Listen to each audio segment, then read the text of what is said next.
Welcome to the Learning Pines YouTube. We hope this video helps. You're already logged in, so open Creator Dashboard now and head straight to Settings, then Stream. You'll see an option called Store Past Broadcasts. Flip that on to start saving VODs automatically. Make sure two-factor authentication is enabled on your account because Twitch requires it for some archiving features.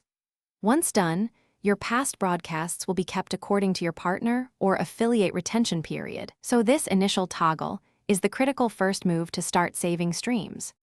Once VOD saving is enabled, go to Channel or Stream Settings to choose retention length and confirm whether you're affiliate or partner, since retention differs by status.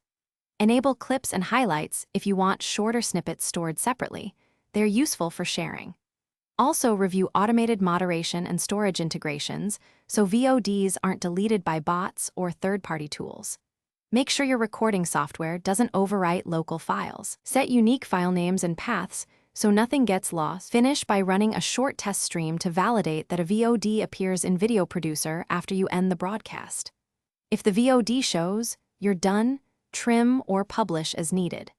If it doesn't appear, first confirm two-factor authentication is active and that Store Past Broadcasts is still toggled on.